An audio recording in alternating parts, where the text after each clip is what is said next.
പരിശുദ്ധാത്മാവ് നിന്റെ മേൽ വരും, അത്യുന്നതന്റെ ശക്തി നിന്റെ മേൽ എന്ന് ആ വചനം പരിശുദ്ധമ്മ സ്വീകരിച്ചോ.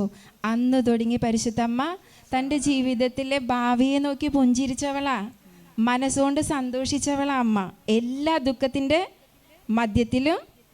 മധ്യത്തിലും സമചിത്തതയോടുകൂടി നിന്ന് പോകാന്നുള്ളതാ പുഞ്ചിരിയുടെ അർത്ഥം. അതാ നമുക്ക് കാണിച്ചു തരണേ, സമചിത്തതയോടുകൂടി നിന്ന് പോകാൻ. അങ്ങനെ സാധിച്ചതാ പരിശുദ്ധ അമ്മയ്ക്ക്. അതൊരു ഉത്തമയായ ഭാര്യയുടെ ഗുണാണ്. അങ്ങനെ നിന്ന് പോകാൻ സാധിക്കണം. അതുകൊണ്ട് പരിശുദ്ധ അമ്മയ്ക്ക് വന്നതാ കഴിവും അന്തസ്സും, അതായത് ആന്തരിക സൗന്ദര്യം.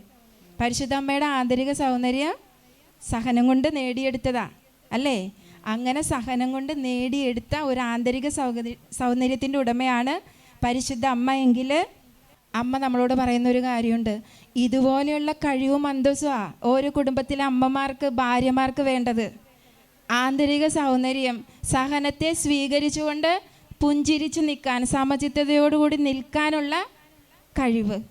ഇതാണ് ആന്തരിക സൗന്ദര്യം. ഇതാണ് ഒരു വ്യക്തിയെ അളക്കുന്ന അളവുകോല്. എൻ്റെ മുന്നിലിരിക്കുന്ന അമ്മമാരെ നിങ്ങൾ ശ്രദ്ധിച്ചോ, നിങ്ങൾക്ക് ഇതൊക്കെ ഉണ്ടോയെന്നൊന്ന് പരിശോധിക്ക്. ഇതിലെന്തിൻ്റെങ്കിലുമൊക്കെ കുറവാ നമ്മുടെ കുടുംബങ്ങൾ തകർന്നു പോണേ, നമ്മുടെ മക്കൾ വഴിവിട്ട് പോണേ.